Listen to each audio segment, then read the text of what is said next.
Morning, all. All right, so some news of the day to start things out today. As the countdown's done, it's kind of weird, isn't it? You make the same video first thing in the morning every day for a month and a half. It feels kind of weird to do something else instead. But some news out of Tampa. John Cooper will be sticking around. 3-year extension for him with the Tampa Bay Lightning. Not really a surprise. It would have been more of a surprise if he didn't sign. So, yeah, we're getting some coaches signed to extensions before the season starts. And when you win back-to-back Stanley Cups, you deserve to get a nice increase in pay and get some stability in your job and some security, and Cooper's got that. So, as Tampa gets ready to embark on an attempt to do something that hasn't been done since 1983, which was the fourth of four in a row for the New York Islanders. I guess 1982, that's the third of the four. So it hasn't been done since 1982 that a team won its third straight Stanley Cup. The Oilers did their best, couldn't do it. The Flames made sure that didn't happen.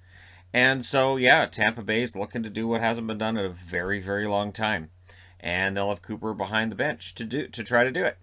One of the more interesting cuts, and there were a lot of cuts, and definitely some of them are really interesting, but one of the more interesting ones to me is that St. Louis cuts Logan Brown, which proves that the Zach Sanford trade was just a pure salary cap dump. That's all that was. That was just to get under the cap.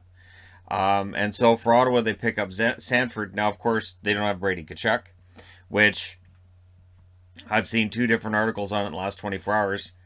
No updates on anything of consequence. But Logan Brown being sent down by St. Louis, he's been one of those players he's been very good at the AHL level. It just hasn't quite worked out at the NHL level. So we'll see if it works out for him in Springfield and he ends up getting called up or what happens. But, being demoted to the AHL, in the case of a player who has a 2-way contract, I'm pretty sure Brown does too. If you have a 2-way contract, you make a certain amount of money at the NHL level, and then you make less at the AHL level, and it's usually quite substantial. So we'll see what happens with Brown, with the Blues, and all of that. You would think he'd be one of the first call-ups if somebody gets hurt, right? Surprising news with Detroit. Bobby Ryan released from his tryout. I thought Ryan played well in the games of theirs that I saw. He was pretty good, and considering the injury problems that Detroit has, especially with Verona getting hurt, that looked like that should open up a spot for Ryan. Apparently not. So for Detroit, they've decided not to sign Bobby Ryan. At least that's the word at this point. We'll see if that changes, but this may very well be the end of it for Bobby Ryan.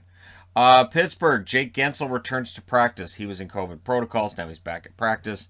So full participant as well. So that means he should be in the lineup for opening night, which is good because that's tomorrow for Pittsburgh. And they're going to need some scorers, and Guentzel could do that. So Guentzel would be on the first line, you would think, with Carter and Rust.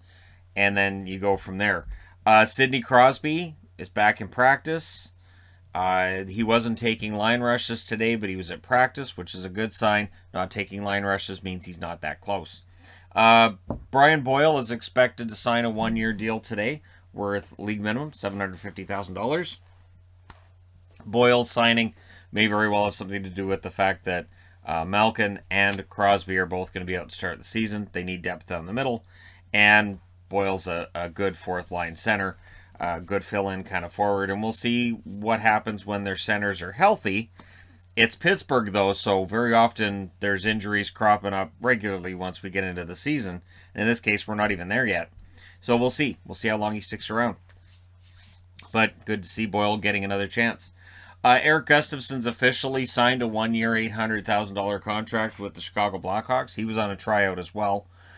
So he gets a contract with them, and yeah, they know what they're getting with him. So, yeah, good news for him and for the team, I think.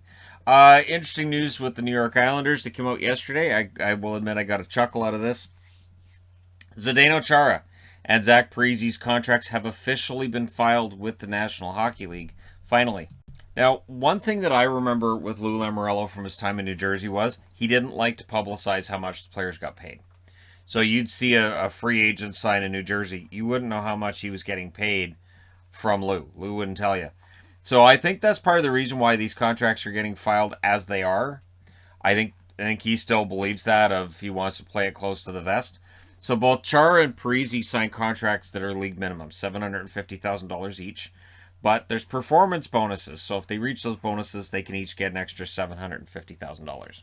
So keep in mind that the performance bonuses then get tacked onto next year's salary cap should that happen. So that could be as much as $1.5 million for cap bonuses for both Chara and Parisi. But if those bonuses are all hit, Lamoriello's going to be willing to take that hit the following season. Also interesting news when it comes to the tryouts. Apparently no contract talks yet between the Canucks and Chiasson. And Chiasson was on their first unit of the power play. So unless maybe this is a signal Besser's coming back and they don't see a spot for him. But it's kind of odd to me that we're not seeing discussions between the Canucks and Chiasson, because it was pretty clear that he should make it. You look at some of the guys who were getting waived, whether it's Gadjevich or DiGiuseppe or whoever. I'm kind of surprised that Chiasson's not sticking around, but it doesn't look like it's going to happen, but we'll see if it does. And once we get news on what happened with waivers yesterday, I'll take a look and see, do we need to do another video, or maybe nobody gets claimed. If nobody gets claimed, we don't need to do another video on that. But I'll be here to talk about that when/if that happens. Let me know your thoughts regarding these items in the comment section below as always.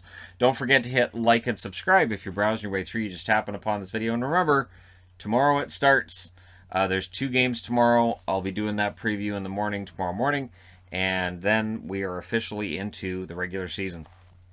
So, thank you guys so much for watching. If you haven't already hit like and subscribe, please do so for both. And hey, I will talk to you guys again soon.